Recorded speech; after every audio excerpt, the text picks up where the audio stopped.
Bonjour les runners, bonjour les sportifs, bonjour au petit monde de la course à pied, c'est Seb et c'est avec un grand plaisir que je vous retrouve pour un nouvel épisode du podcast À côté de mes pompes, épisode 301 ce vendredi avec une invitée. Je vous pose une question, et si la maternité n'était pas un frein à la pratique du sport, mais plutôt un moteur puissant pour se découvrir, s'émanciper, voire même performer ? Est-ce qu'il est possible, selon vous, d'enfiler un dossard quand on porte la vie, à savoir en pleine grossesse ? Et comment faire de la course à pied un moment de partage avec son enfant, même tout petit, voyez, bien installé dans une poussette de running ? Alors dans cet épisode, pour répondre, j'avais dit à une question, mais il y en a plusieurs, je reçois Anne-Sophie, maman de 3 enfants, aide-soignante de métier, devenue coureuse passionnée presque par hasard, ou plutôt par nécessité, comme elle nous le livre avec authenticité dans son parcours sportif. De ses débuts motivés par une volonté de transformation jusqu'à la décision qu'elle prend de courir un marathon enceinte de 10 semaines. Oui, vous l'avez bien lu, courir un marathon en étant enceinte.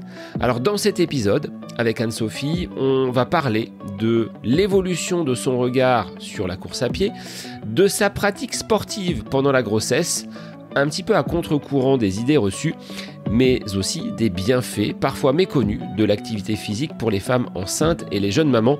Là, je vous renvoie aux 2 épisodes 297 et 296 enregistrés avec une gynéco et des témoignages de jeunes femmes coureuses et auditrices du podcast. Elle nous évoquera également, Anne-Sophie, son organisation concrète, celle d'une maman qui s'entraîne avec une poussette et parfois avec même 3 enfants à bord. Elle nous parlera également de ce mouvement, le Mama Running Club, qui donne envie à d'autres parents de courir en famille. Courir enceinte, ce n'est donc pas de l'inconscience, c'est un choix réfléchi, médicalement encadré, mais surtout une belle manière de vivre pleinement cette période qui est quand même très importante dans la vie d'une femme et dans la vie d'un couple. Devenir parent, ce n'est donc pas forcément synonyme de mettre ses baskets au placard, ou du moins de rester à côté de ses pompes. Cet épisode rempli de fraîcheur, celle d'Anne-Sophie, fera écho à toutes celles et à tous ceux qui veulent bouger, même avec un bébé dans les bras ou dans la poussette. Courir avec bébé, maternité, marathon et poussette à travers l'histoire inspirante d'Anne-Sophie, c'est le nouvel épisode du podcast À côté de mes pompes pour lequel je vous souhaite une très belle écoute.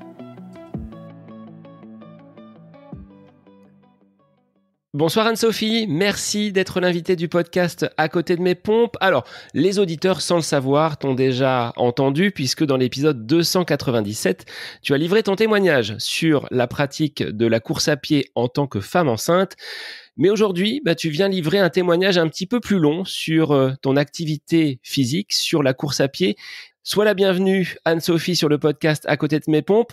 Je te laisse te présenter pour que tu en dises un petit peu plus aux auditeurs, savoir qui tu es, d'où tu viens et ce que tu fais dans la vie. Coucou Sébastien, merci de me recevoir sur ton podcast. Alors moi je suis Anne-Sophie, 36 ans, maman de 3 enfants, 6 ans, 4 ans et 2 ans. Je suis aide-soignante de métier, mais actuellement en congé parental par la force des choses. Et j'habite en Bretagne, dans le Finistère Sud, plus particulièrement près de la mer. Alors un cadre agréable pour pratiquer, mais est-ce que la course à pied a toujours été au cœur de ton activité physique ? Et non, pas du tout. Tout d'abord, je n'étais absolument pas sportive au départ. Et puis un jour, je ne pouvais plus me supporter, tout simplement. J'étais à mes yeux trop grosse et je savais que j'avais un projet grossesse qui allait arriver. Donc j'avais tenté l'alimentation, à ce moment-là, j'avais pas trouvé la solution. Et donc je me suis tournée très vite vers le sport, sur conseil de mon mari qui lui est plus sportif que moi. Donc j'ai commencé en piscine d'abord, en 2017, pour tenter de perdre du poids. J'y allais 1 fois, puis 2, puis 3, puis 4 fois par semaine, mais aucun résultat, en tout cas pas ceux recherchés. Donc ensuite, j'ai basculé sur du crossfit avant de tomber enceinte. Mes 2 premières grossesses ont été sédentaires parce que je croyais que le sport et la grossesse étaient contre-indiqués. Donc j'ai repris un peu le sport entre chaque grossesse. Et puis à l'issue de ma 2e grossesse, nous avons déménagé dans une région, dans un endroit où il n'y avait pas de salle de sport. Et donc, si je voulais continuer à maintenir une perte de poids, et puis ensuite une stabilité au niveau du poids, pour moi, c'était important de conserver le sport. Donc, je me suis mise à la course à pied en février 2022. Donc tu as une pratique qui est relativement jeune dans cette discipline. Est-ce que comme beaucoup, quand on débute, c'est difficile d'y trouver un petit peu de plaisir? Est-ce que la course à pied, c'est inné chez toi ou est-ce que tu as quand même rencontré quelconques embûches avant aujourd'hui d'en faire ta discipline de prédilection? Au début, je détestais la course à pied. Mon mari, lui, court depuis longtemps. Dans sa famille, les gens courent. Mais moi, franchement, je me suis dit, mais moi, jamais je ferai de la course à pied. Je ne comprenais même pas le concept de ce sport, pour tout te dire. Et au début, bien entendu, j'étais très vite essoufflée.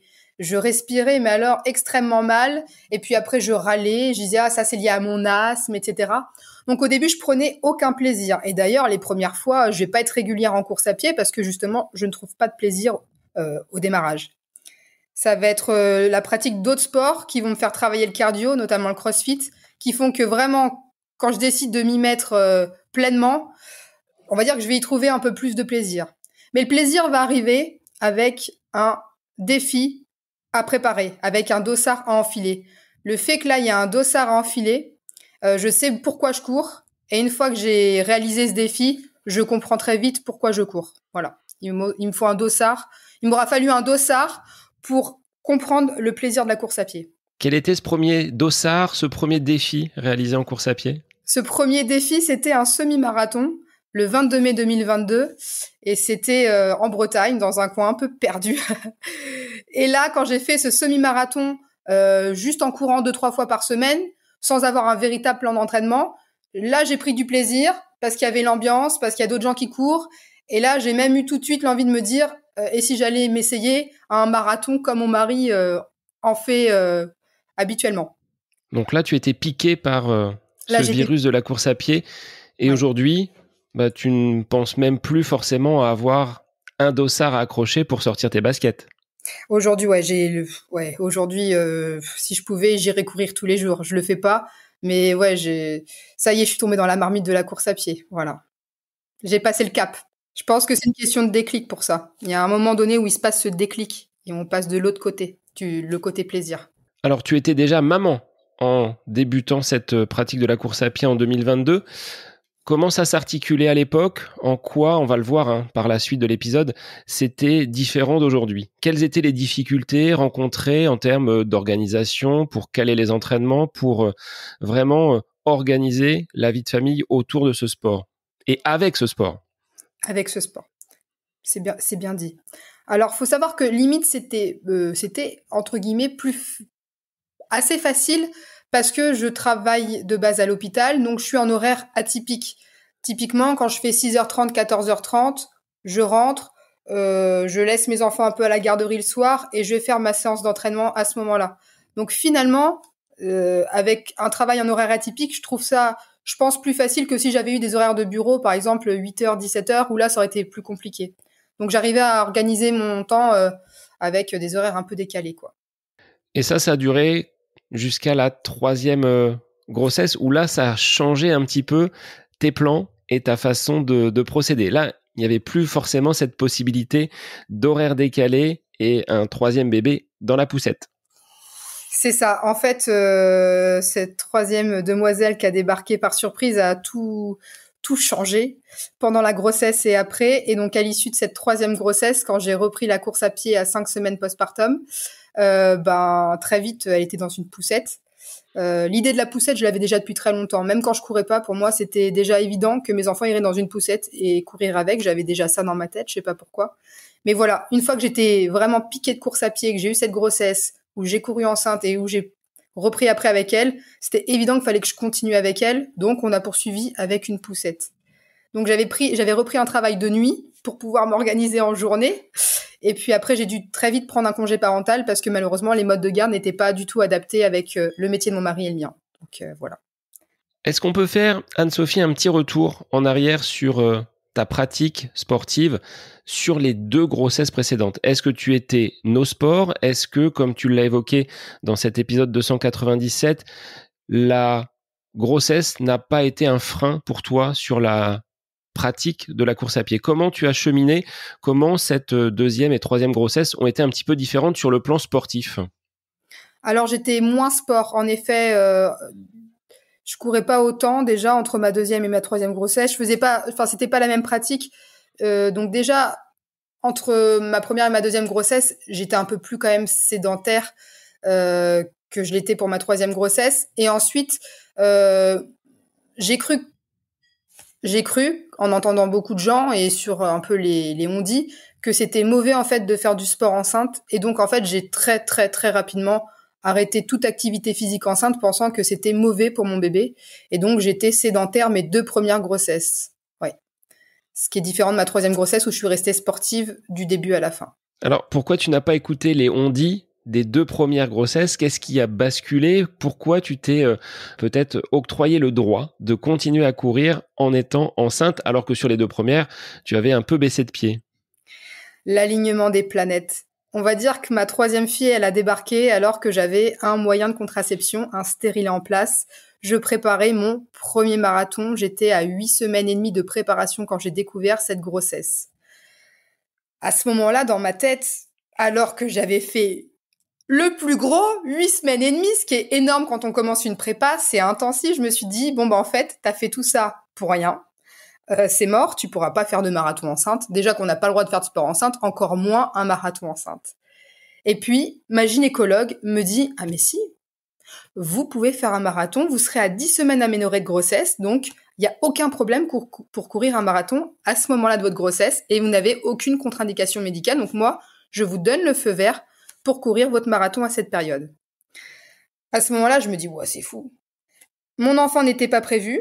Je m'apprête à courir mon premier marathon et on me dit que je peux le faire enceinte.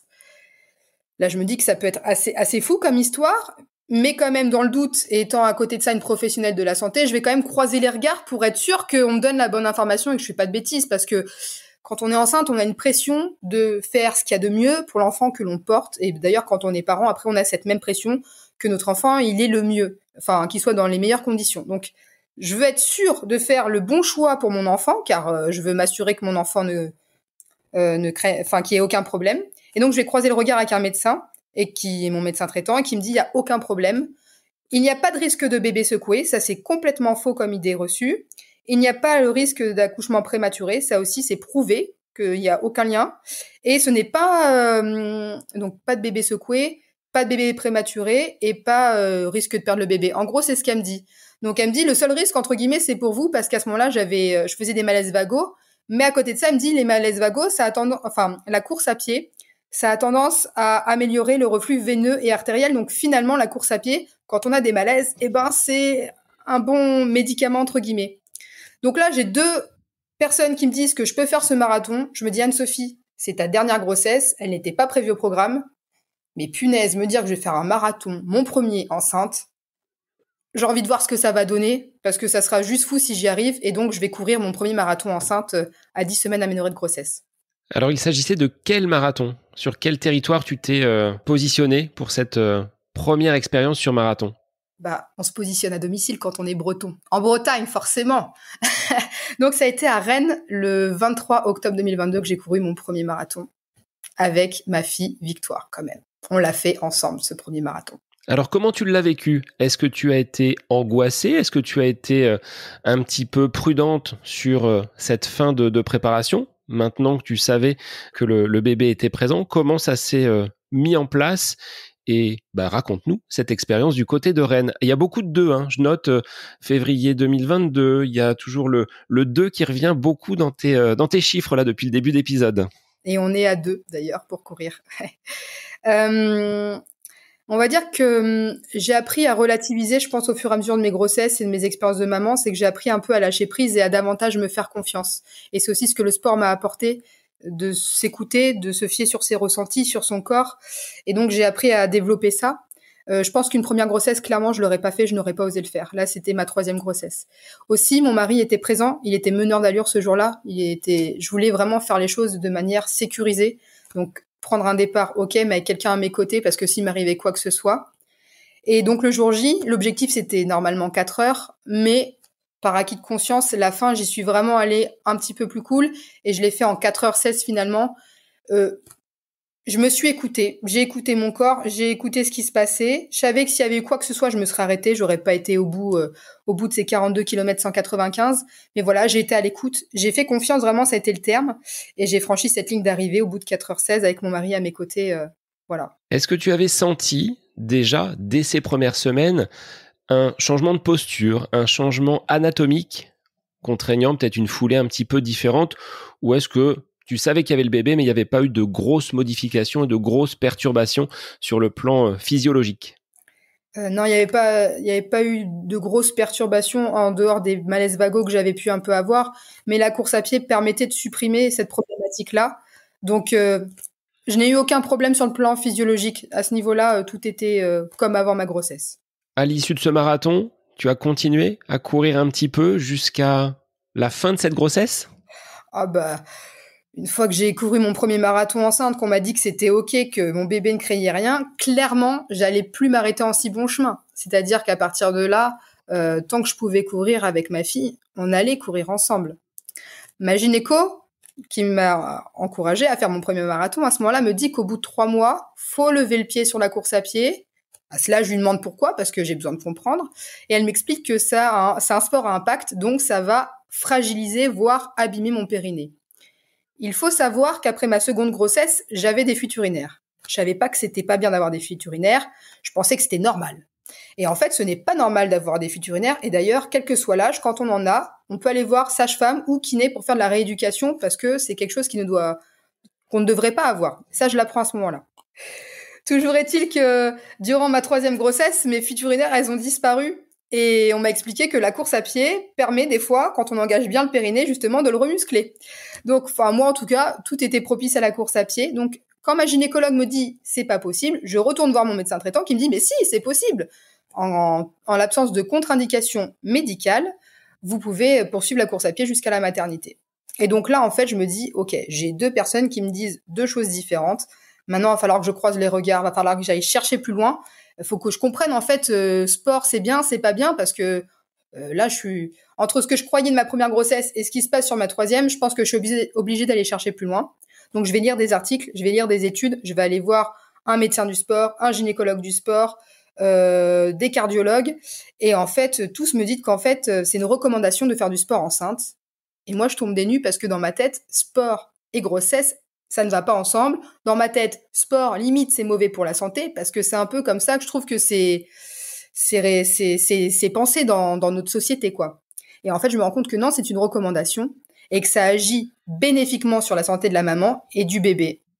Et en fait, je me rends compte que j'ai appris quelque chose d'incroyable durant cette troisième grossesse, c'est que ça joue sur la santé, en fait. Ça joue sur la santé, sur les conditions de l'accouchement et sur le postpartum. Et est-ce que, au niveau du lien que tu peux avoir avec ta fille aujourd'hui, tu estimes que ça a pu renforcer un petit peu ces accroches que toute maman doit avoir avec son enfant, mais est-ce que là, d'avoir partagé déjà pendant cette période de grossesse ces moments de sport, de complicité, ça peut finalement endurcir un petit peu ce lien qui vous unit? Complètement. C'est très beau ce que tu dis. C'est qu'au-delà de la pratique sportive, au-delà de la santé, c'est le lien avec son enfant qui se crée. J'ai une connexion avec elle qui s'est faite tout de suite parce qu'on a préparé déjà ce marathon, mais aussi le fait de courir, ça nous invite à ressentir notre corps, à ressentir notre enfant, et en fait, on est vraiment déjà dans un travail de binôme en fait dès la vie in utero. Donc, quand elle est arrivée, c'était la continuité de ce qui s'était passé déjà pendant 9 mois. Donc, notre lien aujourd'hui, il est mais hyper fort, ouais, très très fort. Elle t'accompagne aujourd'hui à chacune de tes sorties. C'est-à-dire qu'il n'y a pas une sortie sans qu'elle ne soit là. Et tu vas nous expliquer comment, parce que c'est aussi l'objectif de cet épisode autour de la course à pied en famille. Comment, quand on est maman avec de jeunes enfants, on peut continuer à pratiquer la course à pied. Ben, tu vas nous donner la solution. Ça passe par ces running poussettes. Exactement. À partir du moment où on a des enfants et on veut poursuivre le sport avec nos enfants, il faut trouver des solutions. J'avais pas envie de me mettre de côté sur le plan sportif pour ma santé physique et pour ma santé mentale. Donc, il fallait que je trouve une solution. Et en effet, c'était d'acheter une poussette. Donc, avant de partir en congé parental, j'ai investi mon dernier salaire dans une poussette qui est conçue pour la course à pied. Et depuis, en effet, ma fille est de chaque sortie. J'ai une poussette, une place, et j'ai aussi un chariot 2 places qu'on avait acheté il y a plus longtemps que ça. Et il m'arrive même des fois, du coup, de courir avec mes 3 enfants quand mon mari est absent et que je n'ai aucun mode de garde possible. Et donc, oui, en effet, le run poussette, c'est très bien. J'ai eu le feu vert, là aussi j'ai demandé avant de m'engager là-dedans. Médecin, ostéopathe, tous ont dit que c'était ok que ma fille puisse courir dans une poussette, qu'il n'y avait aucun problème. Et donc elle est de chaque sortie. Avant, comme je dis souvent, elle était mon 3e poumon et aujourd'hui elle est ma 3e main, quoi. Elle fait partie de moi. Voilà. À partir de quel âge tu l'as mis dans la poussette pour entamer tes premières sorties? On va dire officiellement à partir d'un mois et demi, 2 mois. Parce qu'elle a très vite tourné la tête des 2 côtés. Et en fait, c'est ce qu'ils regardent, c'est que l'enfant puisse tourner la tête des 2 côtés. Et c'est vrai que sur le plan psychomoteur, elle évolue rapidement. Le sport joue aussi apparemment sur le plan psychomoteur. Et en tous les cas, elle, pour le coup, elle a évolué très vite là-dedans. Donc, officiellement, à partir d'un mois et demi, 2 mois. Et après, juste pour le plaisir, un peu plus tôt, j'avais fait, mais juste un petit run poussette de rien du tout pour voir si mon cardio était toujours là, quoi. Mais c'était quelques foulées ensemble. Voilà. Quels seraient tes conseils, Anne-Sophie, pour des mamans ou peut-être des papas, parce que les running poussettes sont pas destinés uniquement aux mamans, on le verra tout à l'heure. Quels seraient tes conseils pour une reprise qui se fasse dans de bonnes conditions et pour la maman et pour le bébé? Alors moi, le conseil que j'ai envie de donner, c'est la rééducation périnéale précoce. Aujourd'hui, la rééducation dans notre pays, c'est 6 semaines postpartum avec une sage-femme, et ça, c'est pris en charge par la sécurité sociale. Mais il y a aussi une autre possibilité, c'est une rééducation périnéale dès que l'on a accouché. Ça peut être 1 semaine postpartum, 15 jours postpartum. C'est proposé par des kinésithérapeutes du sport, et ça permet de remobiliser le périnée beaucoup plus tôt, sans que ce soit invasif. Ça peut être même fait à distance, et ça permet déjà de remuscler le périnée. Le périnée est un ensemble de muscles et c'est vrai que comme tout muscle, plus tôt on remobilise et meilleure est la récupération. Ça réduit le risque de fuite urinaire et on peut reprendre plus vite le sport. Moi, j'ai fait une rééducation périnéale précoce dès 15 jours postpartum et j'ai pu reprendre la course à pied alternée marche à 5 semaines postpartum. Et je sais que cette rééducation périnéale précoce qui se développe un petit peu en France, ça m'a vraiment permis ça. Donc moi, s'il y a un conseil que j'ai envie de donner aux futures mamans qui potentiellement ont arrêté le sport enceinte, mais qui souhaitent le reprendre ensuite, c'est de ne pas attendre les 6 semaines postpartum, c'est déjà, dès 1 semaine, 15 jours postpartum, faire de la rééducation périnéale précoce avec des kinés du sport. Et ce que disait Maria-Laura, la gynéco qui est intervenue sur l'épisode qui a précédé ton témoignage, et on la salue du côté de la Belgique, elle disait que le travail réalisé, et comme tu l'as fait tout au long de la grossesse, de sport et de mouvement jusqu'à l'accouchement, va préparer l'après. Et c'est également très important d'y consacrer peut-être un petit peu de temps pour bien vivre cette situation de postpartum derrière. Tout à fait. Il y a différentes activités physiques qui existent. Moi, j'ai pu poursuivre la course à pied, mais ça peut ensuite être des sports dits portés comme la natation, le vélo elliptique. Ça peut être du yoga, ça peut être des choses comme ça. Et dans les recommandations, il y a un livret qui a été coécrit par l'ancienne ministre du Sport, des gynécologues, des sages-femmes, des médecins qu'on peut retrouver sur Internet. Dans ce livret de recommandations, il faudrait qu'on fasse une activité cardio et une activité de renforcement musculaire. Et en effet, c'est pour préparer l'accouchement. L'accouchement équivaut en termes d'énergie à un marathon. Moi, un marathon sans prépa, je le fais pas. Donc un accouchement finalement sans prépa, je peux comprendre que ça peut être très long et très difficile pour les femmes qui accouchent, quoi. Est-ce que de ton regard de soignante, tu trouves dommage que ce message sur l'intérêt et les vertus du sport pour les femmes enceintes et en période de grossesse ne soit pas un peu plus mis en avant, voire recommandé? Tout à fait, je trouve ça très dommage. Je pense que ça réduirait aussi les dépressions postpartum. J'ai échangé avec énormément de mamans qui disent qu'elles ont l'impression qu'on leur a volé un peu leur grossesse, qu'elles sont pas senties actrices. Parfois même selon les accouchements, qu'on leur a volé leur accouchement, qu'elles n'ont pas vécu l'accouchement qu'elles rêvaient d'avoir. Et parce qu'en effet, sur le plan purement physique, il n'y a pas d'accompagnement aujourd'hui en France. On parle d'un projet de naissance, mais on parle pas d'un projet de grossesse. Ça, je l'ai jamais entendu, le projet de grossesse. Alors, projet de grossesse sportive, là, il y a rien, quoi, tu vois. Il y a rien. 70% des femmes en France ne font pas de sport. Alors que 20% des grossesses sont dites pathologiques et que même dans les grossesses dites pathologiques, l'activité physique adaptée est recommandée au cas par cas. 80% des femmes enceintes ne sont pas en grossesse pathologique, mais 70% des femmes ne font pas de sport en France. Et c'est pas de la faute des femmes, parce qu'il faut être informé. Mes 2 premières grossesses, j'aurais fait du sport si je l'avais su plus tôt, tout ça. Et je pense que si les femmes étaient vraiment au courant des recommandations et des vertus liées au sport enceinte, mais il y aurait beaucoup plus de femmes à faire du sport enceinte, évidemment. Donc, à l'image d'un plan d'entraînement, on Exact. a la préparation d'avant effort, le marathon qu'on peut comparer, comme tu l'as dit, à la grossesse, et derrière, la phase également de relâchement, de récupération, qui est elle aussi très importante. Donc, tu as fait, toi, le transfert entre une préparation d'un objectif, d'un défi, avec cette 3e grossesse que tu as peut-être mieux vécue que les 2 précédentes? Tout à fait. Tout à fait, je l'ai mieux vécu. Moi, j'aime bien dire maintenant que la grossesse, c'est, on va dire, à peu près, en moyenne, 9 mois avec les jambes, une phase de travail avec la tête et des poussées avec le cœur. Et vraiment, là, je crois que j'ai tout dit. Cette 3e grossesse, c'est celle que j'ai le mieux vécue. J'ai eu un super accouchement. J'ai enfin eu l'accouchement que je voulais avoir.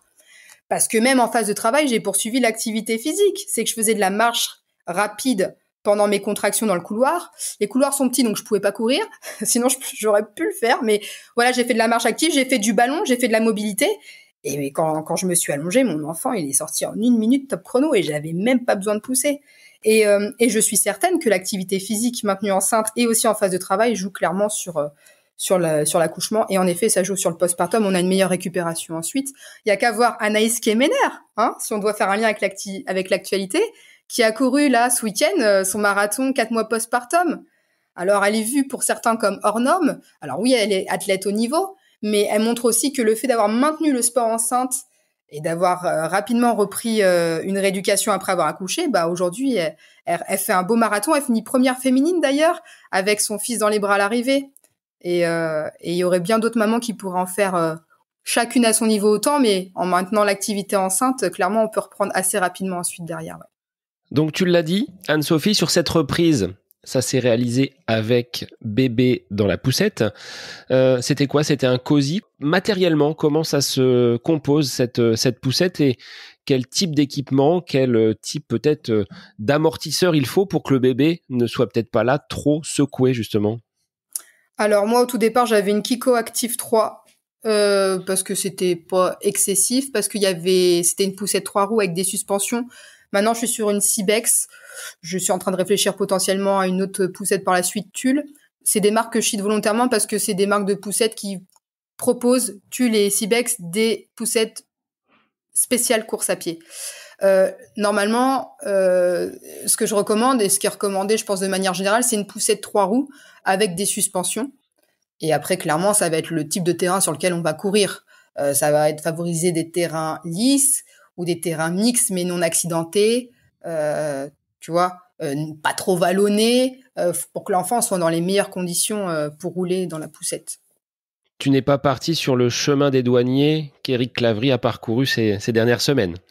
Non, j'ai suivi Eric chaque jour sur ses réseaux sociaux, mais non, je ne suis pas du tout partie sur le même trajet que lui. Quand tu as demandé à un vendeur de poussettes que tu voulais pratiquer cette activité sportive avec ton enfant en course à pied, est-ce qu'ils ont pu te conseiller? Tu disais que ces marques-là proposaient justement des modèles adaptés, mais est-ce que finalement, tu as peut-être été un petit peu déçu du panel et de cette portion très très maigre finalement de modèles pour pratiquer le running avec un enfant? Et tu nous parleras peut-être après de ce que ton entourage a pu en penser, a pu en dire, ou des regards que tu as peut-être pu subir en te voyant courir avec ton enfant dans la poussette. Alors, c'est vrai que concernant le panel de poussettes, je trouve qu'il n'y a pas énormément de choix, mais en même temps, faudrait qu'il y ait peut-être plus de demandes pour qu'il y ait plus de choix. Je trouve qu'aussi en termes de budget, c'est pas forcément accessible à tout le monde, les prix des poussettes vraiment spécialisées course à pied. Moi, j'ai pas eu de conseil en magasin, mais je me suis rapprochée d'une athlète que j'aime beaucoup et qui a accouché quelques temps après moi, Floriane Hoth, la femme de Nicolas Navarro. J'ai vu qu'elle avait acheté une poussette, justement la Cybex, que j'ai ensuite achetée, et c'est auprès d'elle en fait que j'ai demandé conseil. Et c'est elle qui m'a dit que la poussette qu'elle avait était très bien pour son fils. Et en fait, c'est par son retour elle que j'ai acheté ma poussette ensuite. Donc tu as 3 roues, tu l'as dit, 2 à Oui. l'arrière, une à l'avant pour vraiment stabiliser. Est-ce qu'il y a un frein pour peut-être Oui, il y a un frein. ralentir à certains Il y a- moments ou comment ça se passe? Parce que j'ai déjà essayé de pratiquer la course à pied derrière une poussette suite au passage d'un coureur qui faisait le Tour de France pour l'association Rêve il y a quelques années. Et je dois t'avouer que d'être avec une main sur la poussette et l'autre main ballante, c'est loin d'être évident. Et on en avait parlé avec Marie Léoté qui a fait son tour du monde avec sa poussette où elle embarquait tout son matériel. Elle disait, mais de toute façon, le corps va s'adapter et la foulée va naturellement être modifiée.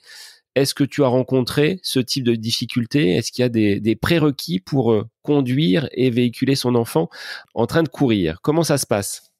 Moi, je pense qu'il faut s'écouter. Des prérequis, certains diront une main puis une autre, mais pas avoir tout le temps les deux mains sur la poussette pour éviter un risque de blessure, pour éviter d'avoir, oui, voilà, un risque de blessure.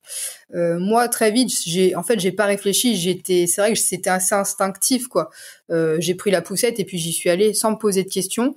Et en effet, je pense qu'en effet, naturellement, je me suis adaptée à cette poussette, en fait. Et moi, le conseil que je peux donner, c'est de se faire confiance. Et puis, si on n'ose pas commencer tout seul avec une poussette, c'est d'être accompagné avec quelqu'un, peut-être les premières fois pour vraiment se mettre en confiance. Mais après, la poussette, quand je m'arrête, elle s'arrête aussi, quoi. Je veux dire, j'ai jamais utilisé le frein sur ma poussette. Même sur les courses officielles où on a enfilé des dossards avec Victoire, j'ai jamais utilisé le frein. Et que pense Victoire de ses sorties avec sa maman? Est-ce qu'elle profite du paysage? Est-ce que ça la berce? Est-ce que ça lui arrive de s'endormir? Est-ce qu'elle te tend le ravitaillement? Comment ça se passe, justement, ces sorties à deux? Bah Victoire, je pense qu'elle a encore un goût de trop peu. Ça tombe bien, on va faire bientôt un marathon ensemble. Jusqu'à présent, on a couru jusqu'à 30 kilomètres ensemble. Victoire dans une poussette, elle aura au maximum un ravito dans les mains. Sinon, elle va regarder partout en fait. Je limite les jeux, je limite les livres parce que je veux vraiment qu'elle soit là dans la nature à regarder avec moi. Donc ça va être des sourires, ça va être allez maman, allez maman. De temps en temps, j'ai le droit. Et puis quand elle est fatiguée, elle s'endort. Et puis voilà, elle fait sa petite vie comme ça. Et le temps passe. Et puis quand je m'arrête, elle me regarde, l'air de dire c'est déjà fini. Même au bout de 30 kilomètres, mais je me dis mais ma fille quoi. Non là, il y a des enfants comme ça, ils sont contents quand ils sont dans une poussette quoi. Ça les berce, il y a les paysages, on croise des gens et puis voilà. Du coup, ça défile assez bien comme ça. Alors, comment tu organises ton entraînement? Comment ça se structure? Est-ce que dans ta pratique de la course à pied, c'est 100% de running poussette? Est-ce que tu mixes, panaches un petit peu les sorties, peut-être des sorties en solo et pas toujours avec Victoire devant toi? Alors ça dépend quand mon mari est là, quand il n'est pas là. Mais en général, 3 sorties sur 4 sûres, je suis avec ma fille. Donc par exemple, quand je vais faire mes séances côte, je vais faire mon échauffement et mon retour au calme avec elle. Et pendant la partie côte, elle va être en bas de la côte pendant que moi, je vais faire mes allers-retours. Voilà. Quand je vais faire de la VMA, on est ensemble sur la piste d'athlétisme. Donc là, quand elle était plus petite, elle restait dans la poussette. Maintenant, elle marche ou elle court avec moi, à côté de moi, sur la piste. Et puis, elle s'occupe comme ça. Donc, et sur les sorties footing, on les fait toutes ensemble. Sur les sorties longues, s'il n'y a pas d'allure marathon, quand j'ai préparé des marathons toute seule, dans ces cas-là, je suis avec elle aussi. Et puis quand par contre il y a de l'allure marathon, ça m'est arrivé de la faire regarder à ce moment-là pour pouvoir vraiment être sur mes allures pour aller chercher mes chronomètres personnels. Parce que bon, je veux courir avec elle depuis 2 ans en marathon, mais c'est très compliqué. Et donc en attendant, vu que j'aime le marathon quand même, j'y vais toute seule. Mais donc voilà, donc en tous les cas, c'est vrai que je fais beaucoup d'entraînement avec elle puisque je suis en congé parental. Et donc c'est soit je renonce à ma passion de la course à pied, soit je la partage avec elle. Et donc je partage tout quasiment avec elle. Donc ça a été la solution que tu as trouvée pour continuer à pratiquer la course à pied sans faire une croix dessus, ce que tu disais tout à l'heure. J'aime ça, j'ai envie de partager ça avec ma fille qui était déjà avec moi sur ce premier marathon, comme tu l'as évoqué tout à l'heure, mais c'était pendant la grossesse. Aujourd'hui, ça n'a fait que renforcer ton envie d'aller courir, qui plus est avec ta fille. Tout à fait. En fait, on est quand même aujourd'hui dans une conjoncture où on n'a pas nos parents qui gardent nos enfants quand on en a besoin, où les modes de garde ne sont pas adaptés à nos horaires Et voilà. Et donc, c'est vrai que très vite, je me suis fait cette remarque où, mais en fait, si je veux maintenir le sport en étant maman, mais en fait, ça relève du parcours du combattant. J'avais demandé en salle de sport s'il était possible aussi de faire du sport avec mes enfants sur place, enfin, notamment ma fille quand elle était bébé. Les enfants sont pas acceptés dans les salles de sport.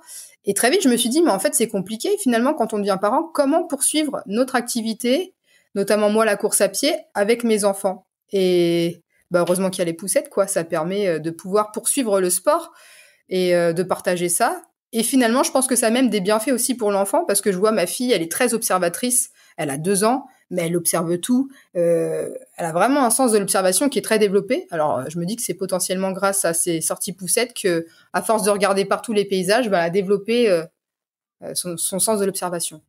Est-ce que tu as eu des remarques, des regards, des réflexions de personnes que tu as pu croiser lors de tes sorties qui ont trouvé ça complètement absurde, dangereux, voire irresponsable d'avoir son enfant et de courir derrière avec une poussette? Par chance, moi, jamais. Et depuis qu'en plus, j'ai fait des petits articles dans le journal local, au contraire, à chaque sortie, j'ai des gens qui me disent bravo pour ce que vous faites, c'est super, c'est génial, c'est super pour vos enfants, c'est super pour vous. Moi, à mon niveau, dans ma Bretagne, j'ai plutôt des messages d'encouragement. J'ai pas eu de message négatif à mon niveau, à moi en tout cas. Donc ça ne peut que t'encourager et fédérer finalement d'autres personnes à rejoindre ce mouvement des running poussettes, si on peut l'appeler ainsi. Exactement. Et je rebondis d'ailleurs là-dessus parce que, en effet, il y a un mouvement qui est en train de naître en France. Et je suis ravie de te l'apprendre, mon cher Sébastien. Encore une fois, la croisée des destins, l'alignement des planètes, je ne sais pas trop. Il y a une maman qui s'appelle Doriane, qui m'a trouvée sur mes petits réseaux sociaux et avec qui j'ai partagé un article dans le journal de l'équipe, Journal du Runner édition de Paris. Et cette Doriane propose de base Community Run Poussette à Annecy. Et puis, elle a pu courir avec Blandine Lirondelle, Anaïs Kemener, qui, elle, encourage les Run Poussettes. Et puis, très vite, on a fait ensemble un Run Poussette du côté de Lorient. Et puis, à partir de là, elle a eu des demandes un peu partout en France. Et puis, elle a créé une association qui s'appelle Mama Running Club, qui est née là, fraîchement. Et il y a des antennes dans plusieurs villes de France, au moins une dizaine de villes de France, où désormais il y a des community run poussettes qui sont proposées 1 à 2 fois par semaine. Et donc moi, j'ai pris l'antenne Finistère Sud, Fouesnant, et donc en effet, je cours désormais avec d'autres mamans en poussette. Plus des mamans, pas de papa encore, mais il y a des papas, comme tu dis, qui courent aussi. Hein. J'en ai croisé sur des courses officielles des papas qui courent avec poussette. Oui, ce que j'allais dire, parce que j'avais interviewé Lucas Papy, qui lui est pompier, qui réalise des courses très très longue distance et qui emmène son fils également quand il fait des longs tours autour de chez lui. Donc c'est aussi pour des papas qui auraient un emploi du temps très serré avec les enfants. On sait que c'est quelque chose de difficile parfois à caser. Là, c'est un moyen de mettre un petit peu d'activité physique et de le partager avec ses enfants. Donc c'est, je dirais, doublement gagnant. Tout à fait. Lucas Papi, tu vois, il a la même poussette que moi. Zeno de Cibex. Ouais. Et il est incroyable aussi, lui. C'est fou ce qu'il fait. Et en effet, ça permet de concilier. Et moi, depuis que je propose ça autour de chez moi, mais j'ai des mamans qui me disent, mais c'est cool. En fait, je cours un peu plus qu'avant. Parce qu'avant, j'attendais que monsieur rentre, mais monsieur rentre à je ne sais quelle heure le soir. Et du coup, il y en a qui renoncent à des entraînements parce que, selon les métiers, les conjoints rentrent tard. Et là, ils disent, mais maintenant, en fait, je peux courir avec mon enfant dans une poussette. Alors là, il y a des mamans qui sont contentes de pouvoir finalement partager des entraînements, des petites sorties avec leurs enfants. Ça leur permet de faire un peu plus de sport dans la semaine. Donc ça, c'est chouette. Là, Anne-Sophie, je vais te poser une question à toi qui es une femme. Est-ce que tu trouves que les femmes ont peut-être plus cette faculté à se priver pour l'enfant qu'un homme sur justement cette pratique sportive? On en a déjà discuté avec mon épouse, elle me dit tu as peut-être plus cette facilité à t'accorder un moment de sport pour toi que moi, en tant que femme, je vais plutôt privilégier les enfants, la maison et après ce sera le sport. Est-ce que tu partages cela? Est-ce que tu le rencontres également dans les échanges que tu peux avoir avec d'autres mamans sportives? Je pense que déjà, c'est notre histoire, c'est l'histoire de la femme qui s'écrit jusqu'à présent comme ça. C'est qu'initialement, on travaillait pas, on s'occupait des enfants. C'est la maman qui, tu vois, il y a ce côté grossesse, après accouchement. Donc, je pense qu'il y a Puis il y a aussi notre position dans la société où c'est vrai que jusqu'à présent, la maman, c'est surtout plus elle, jusqu'à présent, qui s'occupait des enfants, bien que clairement, ce soit, je trouve, en train de changer. On est sur des générations de papas qui prennent leur place dans la famille. Mais on est dans une société où c'est vrai que très vite, ça va être la maman qui va faire les sacrifices. Tu vois, moi, c'est moi qui ai pris un congé parental, c'est pas mon mari. Pour la simple et bonne raison que pour le même métier, il gagne plus que moi. Tu vois ce que je veux dire? Donc, c'est vrai que finalement, celle qui va plus facilement faire des concessions, encore aujourd'hui en 2025, ça reste la maman. Et donc, c'est vrai que moi, c'est pour ça que sur cette 3e grossesse, je me suis dit, ok, ma fille a débarqué par surprise, mais cette fois-ci, je vais pas me mettre entre parenthèses, je vais trouver une solution pour qu'enfin, moi, je puisse aussi exister en tant que moi, avoir mon identité à moi dans tout ce qui m'arrive, quoi. Et le sport, pour ça, mais il est d'une aide énorme. Moi, je recommande le sport avec les enfants, d'ailleurs, s'il faut, parce que vraiment, ça permet d'être en bonne santé physique et mentale. Et c'est aussi ce que j'ai envie de développer à travers les community run poussettes et même dans un futur projet professionnel. C'est vraiment que désormais, il y ait une place qui soit faite pour la famille dans le sport et pour le sport dans la famille. Parce que vraiment, c'est vrai j'ai pas envie d'entendre ton épouse ou une autre femme encore dans 2 ans, dans 3 ans, dans 5 ans me dire, moi, je me mets entre parenthèses parce qu'il y a des enfants et parce qu'on n'a pas de mode de garde et pas le choix. Je pense qu'il faut vraiment qu'on trouve des solutions concrètes pour que désormais, papa, maman, et même plus dire la maman, mais tu vois vraiment ce côté famille, voilà, les parents courent ou font du sport avec leurs enfants ou en tout cas des solutions sont vraiment proposées pour qu'on puisse faire ça tous ensemble. Voilà. En Bretagne, on va le dire, la météo, là, est ensoleillée. Je vois le soleil derrière toi, mais quand il pleut, est-ce que Victoire t'accompagne également? Est-ce que ces poussettes sont protégées pour affronter les conditions météo, qu'il s'agisse du printemps, de l'été, de l'automne, de l'hiver? Est-ce que tu sors par tous les temps avec la poussette? Je sors par tous les temps. Étant en congé parental, je sais que, en tout cas en Bretagne, on a les 4 saisons dans la journée. Donc, je vais attendre qu'il y ait la fenêtre météo pour aller sortir. Maintenant, j'ai une bâche. Il y a une bâche de protection pluie qui existe, qu'on peut mettre sur la poussette. Donc, des fois, ça crashouine, il y a un tout petit peu de pluie, j'y vais quand même. Mais la plupart du temps, je vais quand même optimiser les sorties par temps sec quand même, tu vois. C'est vraiment ce que je vais chercher à optimiser. Mais même s'il pleut un petit peu, des fois, quand on est en pleine sortie, je vais pas m'arrêter, par exemple, durant ma sortie parce qu'il s'est mis un peu à pleuvoir. J'ai ma bâche et elle protège très bien la poussette. Anne-Sophie, on a évoqué jusqu'à présent cette reprise de l'activité physique avec ton enfant donc dans la poussette. Est-ce que aujourd'hui, tu prends part également à des compétitions officielles? Est-ce que cette poussette est tolérée, est acceptée au départ de course? Et qu'est-ce qu'ils en disent, les organisateurs de ces compétitions chronométrées? Ah, quelle question. Il faut savoir que pour le moment, dans la réglementation de la FFA, Fédération française d'athlétisme, il y a un vide où il n'y a pas de prise de position au niveau des poussettes. Et donc, moi, j'ai voulu comprendre pourquoi, parce que c'est vrai que très vite, j'ai quand même voulu aller courir avec ma fille. Donc, en fait, c'est au cas par cas. Faut que l'organisateur, il soit OK de prendre exceptionnellement 2-3 poussettes sur ses parcours. Donc moi, j'ai eu la chance, en 2023, pour les 10 mois de Victoire, de faire un semi-marathon, Locronan-Quimper, et également en 2024, à titre exceptionnel. Et il me l'a bien dit que c'était vraiment exceptionnel parce que il y a une question aussi de, de sécurité, de garantie, etc. Et c'est vrai que tant que la FFA ne se positionnera pas sur ce point-là, en fait, c'est un parti pris de l'organisateur de se dire j'accepte ou j'accepte pas. Mais j'ai eu beaucoup de refus. Moi, tu vois, ça fait 2 ans que mon souhait c'est de faire un marathon poussette. Vu que j'ai fait mon premier marathon enceinte, j'ai quand même voulu faire un marathon poussette pour boucler cette boucle. Et parce que vraiment j'aime les marathons et je me dis pourquoi pas avec une poussette. Et voilà. Et j'ai essuyé énormément de refus, que ce soit Paris, que ce soit Rennes, que ce soit le marathon de la Loire qui est roulant. J'en ai eu plein. Et finalement, j'ai eu un accord pour faire le marathon de Tours le 28 septembre. Parce que voilà, l'organisateur, dans ce cas précis, se positionne et dit c'est OK de prendre une poussette. Et ce qui a d'ailleurs fait l'objet de l'article dans le journal du Runner, édition du Marathon de Paris, qui parle vraiment des poussettes, la place des poussettes. Et voilà, par exemple, l'organisateur du Marathon de Paris dit que pour lui,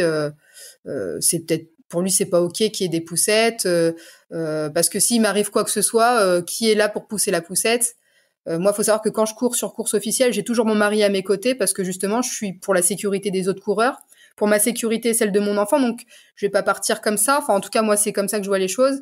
Mais je pense qu'il faudrait faire une sorte de table ronde avec la Fédération française d'athlétisme, parce que je connais d'autres papas qui courent aussi sur des courses officielles, et je pense que nos retours pourraient permettre vraiment de voir de quelle manière c'est le plus sécurisé de partir, par exemple déjà partir de la fin, ça je suis d'accord, avec un meneur d'allure, avec quelqu'un à nos côtés, euh, pour s'assurer qu'on roule pas sur les autres coureurs, pour voilà garantir la sécurité de tous.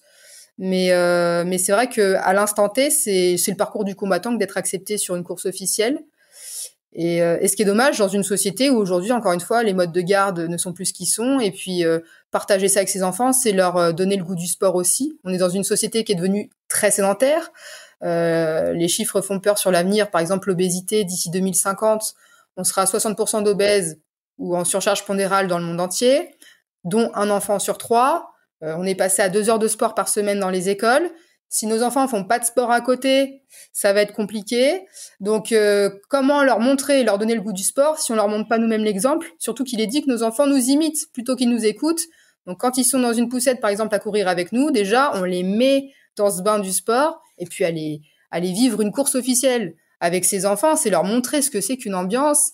Et je pense que ça partage de très belles valeurs du sport. Et donc, tu n'as pas lâché, parce que malgré les refus, les objections des organisateurs auxquels tu as pu te frotter, tu as été tenace. Et qu'est-ce qui a fait pencher la balance de ton côté à Tours? Pourquoi il a ouvert la porte en t'autorisant à prendre part à cette ligne de départ le 28 septembre prochain? Parce qu'il s'est dit que déjà c'est un petit marathon, il y a 2000 coureurs, contrairement au marathon de Paris où il y en a 55 000, donc on n'est pas du tout sur le même volume de personnes. Et ensuite il s'est dit un départ du fond, pour lui, il voit pas en quoi ça peut être problématique. C'est son regard, donc c'est pour ça qu'il a accepté la présence de ma fille en poussette et de moi-même le 28 septembre. Parce que sur beaucoup de courses, on est quand même sur de l'inclusion avec les fauteuils handi. Enfin, je sais que sur les 20 km de Paris, sur les marathons, on trouve des personnes qui partent parfois devant, des joëlettes également qui vont accompagner des personnes handicapées sur de telles manifestations. Et on les voit, elles sont entourées. Il y a des flammes qui, entre guillemets, nous permettent de les localiser et de les apercevoir de façon très, très éloignée. Là, ça pose pas de souci. Une poussette, c'est plus dérangeant, c'est difficile à comprendre. Enfin, encore plus pour toi qui souhaites accomplir donc cette course avec ton enfant. Tout à fait, t'as dit un mot juste, l'inclusion, et un mot qui est très beau. Et c'est vrai que pour moi, l'inclusion, ça devrait aussi inclure, qu'on soit grand, qu'on soit petit. Ça devrait être vraiment cultiver la différence et ne faire qu'un. Finalement, quand on court, c'est partager la même chose. Et à ce moment-là, on est tous entre guillemets égaux quand on partage ça. C'est comme ça en tout cas que moi je vois le sport. Et en effet, il faut savoir que les jouelettes, ça a été aussi très long de les faire accepter dans la réglementation de la FFA. Ça n'a pas été du jour au lendemain. Moi, je trouve ça génial que le handicap soit représenté dans le sport. Je trouve ça génial que même des enfants en situation de handicap prennent le départ sur des marathons, sur des semis ou sur d'autres types de courses. Je trouve ça chouette de leur donner aussi ce côté résilience que eux cultivent de par ce qu'ils vivent, mais de partager ça avec d'autres, moi je trouve ça super. Et je me dis, si un enfant qui a une particularité, lui prend un départ sur une course officielle, pourquoi moi, ma fille, qui n'a pas cette particularité-là, mais qui est aussi un enfant, ne peut pas prendre le départ en fait? Parce que des enfants qui ont des handicaps peuvent être présents, mais des enfants qui n'ont pas de handicap ne peuvent pas être présents. Pourtant, ce sont des enfants, tu vois, tous les deux. Et là sur Tours, tu payes un dossard ou 2 dossards? Est-ce qu'il y a un supplément poussette qui va être ajouté? Je paye un dossard, ils sont sympas. J'en paye qu'un. Et justement, tu parlais de ces articles, de ces rencontres. Est-ce que ça a renforcé ta volonté de faire bouger les choses? Même si on le sait, dans nos sociétés, de bouger d'un demi-degré une ligne directrice, c'est compliqué. Est-ce qu'il y aura du côté de Tours une médiatisation peut-être un petit peu plus forte du fait de cet article, du fait que l'organisateur ait donné son accord et son aval pour que tu t'alignes sur cette fin de peloton, mais quand même pour accomplir ce marathon? Alors, j'espère qu'il y aura une médiatisation, mais ça, c'est un petit peu indépendant de moi. Tu sais, moi, je suis une maman madame tout le monde, au départ. Je me suis mise à faire du sport pour perdre du poids. Je suis pas connue des médias. Sur mon réseau social, j'ai 300 abonnés, tu vois. Donc, j'ai déjà toqué à des portes, par exemple, pour proposer des petits partenariats. Vu que je suis en congé parental, tu vois, ça m'aurait arrangé d'avoir des gels offerts, par exemple.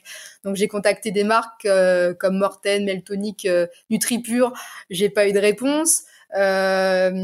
La seule chose que j'ai comme cadeau à ce jour, c'est un coach qui croit en tout ça et qui va m'accompagner, qui s'appelle Florian Rollin, et qui va m'accompagner sur la préparation de ce marathon parce que lui, il croit vraiment en cette cause. Et d'ailleurs, dans l'association dont je t'ai parlé tout à l'heure, des Community Run Poussette, il accompagne les adhérents en proposant des plans d'entraînement.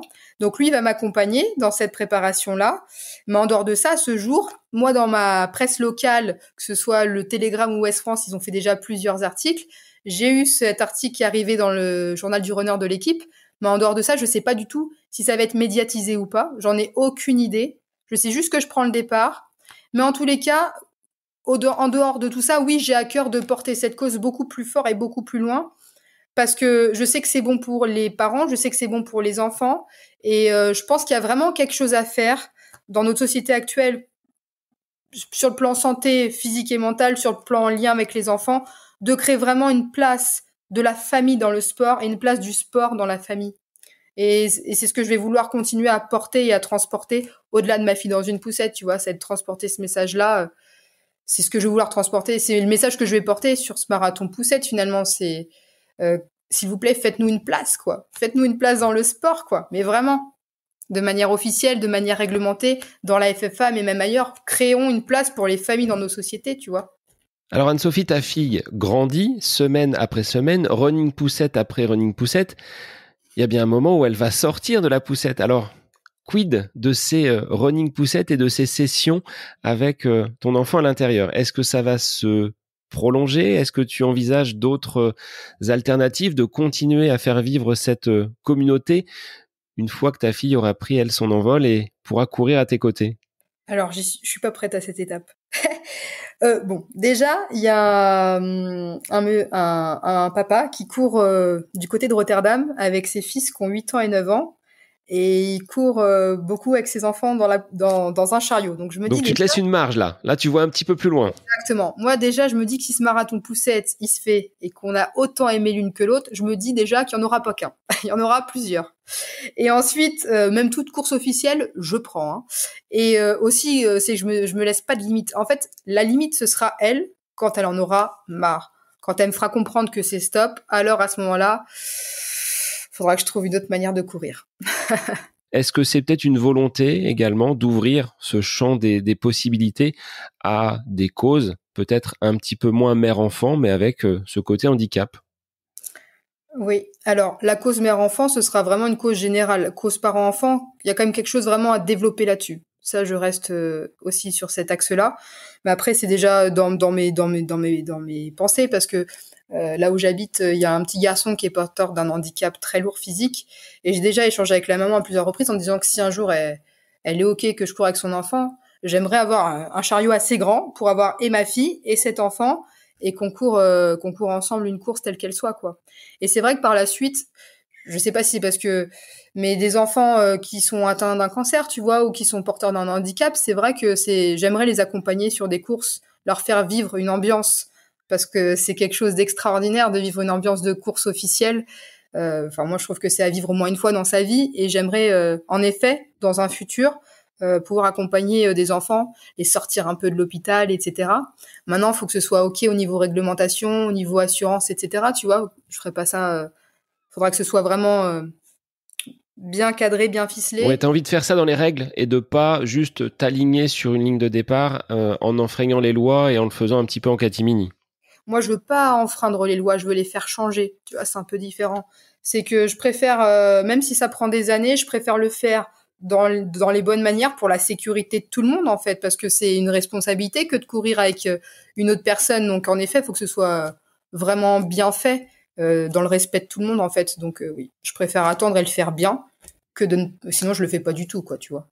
D'ailleurs, petite question, parce que je te l'ai pas posée. Tu disais tout à l'heure, j'ai fait 30 km en poussette.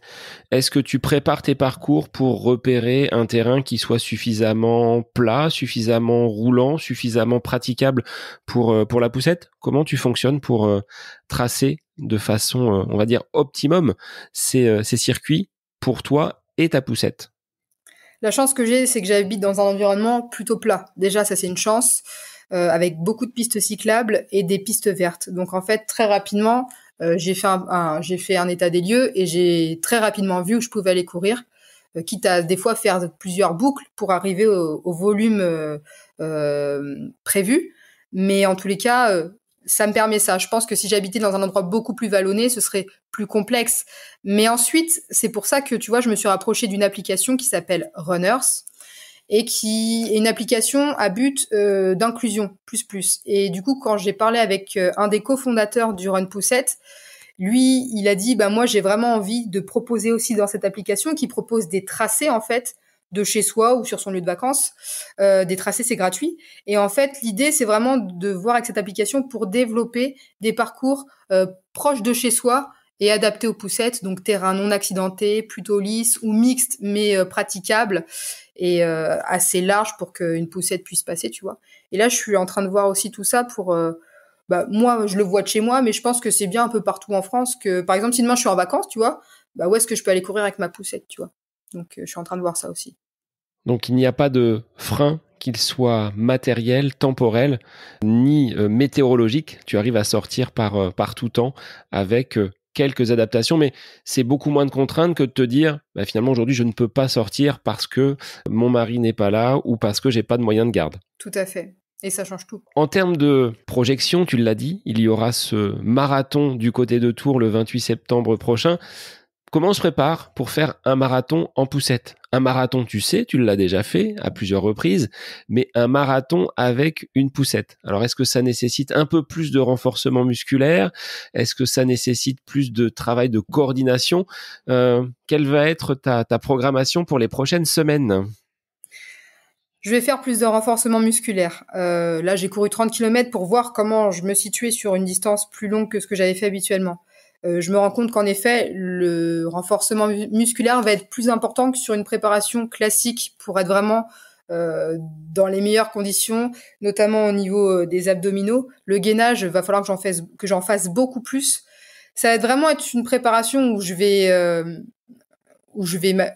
me donner encore plus en fait finalement sur la partie comme tu l'as dit renforcement musculaire. Après les sorties poussettes, j'ai déjà fait mes préparations marathon avec elle, donc en fait en cela ça changera pas beaucoup. Elle fera juste absolument toutes mes sorties avec elle cette fois-ci, ma fille. Mais sinon ça va être la partie renforcement musculaire où je vais faire. Normalement je faisais 2 séances par semaine, j'en ferai au moins 3 si ce n'est pas 4. Mais bon, faut que ce soit cohérent avec ma vie de famille, avec mon équilibre. Je veux dire, voilà.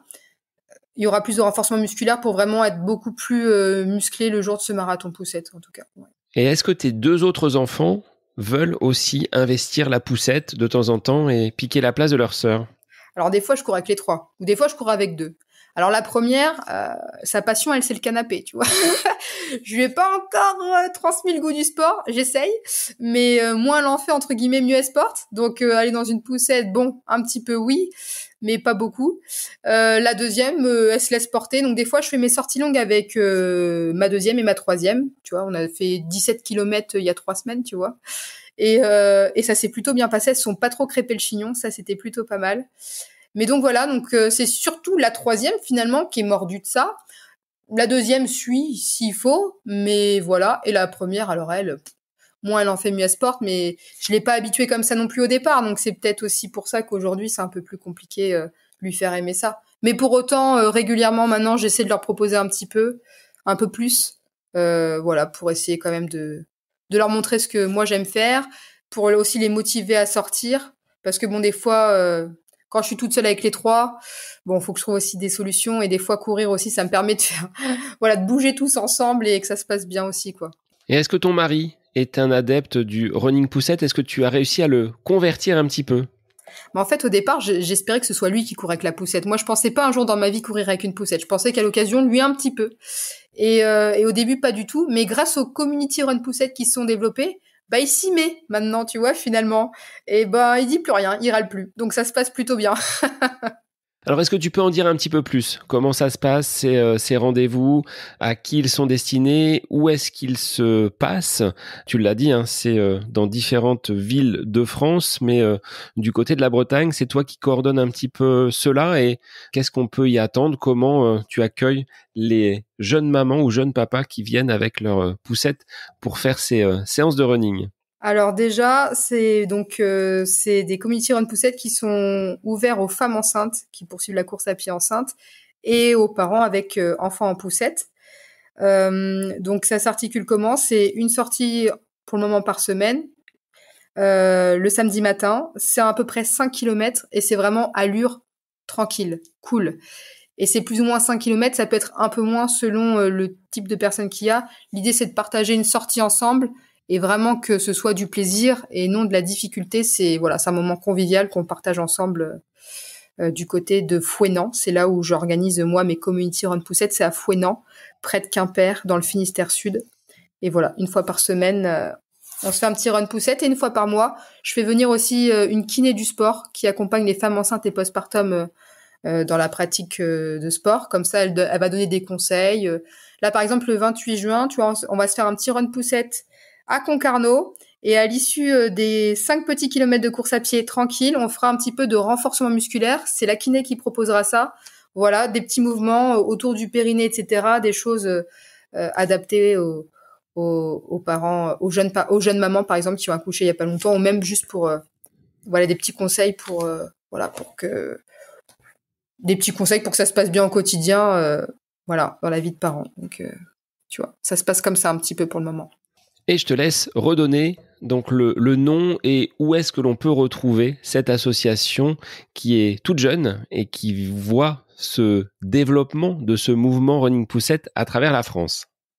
Alors, c'est Doriane Rollin qui a créé cette association. On va la retrouver sur son réseau social _Mamarun, MAMARUN. Et elle partage les antennes. C'est elle qui va partager aussi toutes les sorties. C'est vraiment elle qui chapeaute tout ça. Et après, on est chacune des référentes sur différentes antennes de France. Mais c'est vraiment Doriane Rollin qui propose du coup ces community run poussettes. Il y a également une adhésion qui est possible. Il y a, on va dire, un run poussette gratuit par mois pour les personnes qui veulent pas adhérer. Et sinon, après, il y a une adhésion qui est de 80 € l'année. Et puis qui propose différentes choses, par exemple justement un coaching avec son mari, Florian Rollin, qui va m'accompagner sur ma préparation marathon poussette, où il peut proposer des plans d'entraînement aux différents adhérents, papa, maman, sur leur pratique, adaptée à chaque pratique. Et puis il va y avoir également des partenariats qui vont être mis en place, mais je n'en dis pas plus. Faut laisser planer le suspense un petit peu pour vraiment optimiser la pratique de course à pied avec poussette. Et voilà, et on la retrouve sur Instagram, _Mamarun. Voilà. Et si les auditeurs, Anne-Sophie, veulent venir à toi, comment on peut entrer en contact si, à l'issue de cet épisode, des questions venaient à se poser? Et moi, c'est pareil, c'est Instagram, et c'est FitMama, FEAT _Mama, MAMAS. Voilà. Eh bien, merci Anne-Sophie. Alors, j'ai la traditionnelle dernière question du podcast, hein, comme tu le sais. Quand tu n'es pas à côté de ta poussette, qu'est-ce que tu aimes faire? C'est l'instant à côté de mes pompes. Qu'est-ce que j'aime faire en dehors de courir? C'est une excellente question, ça.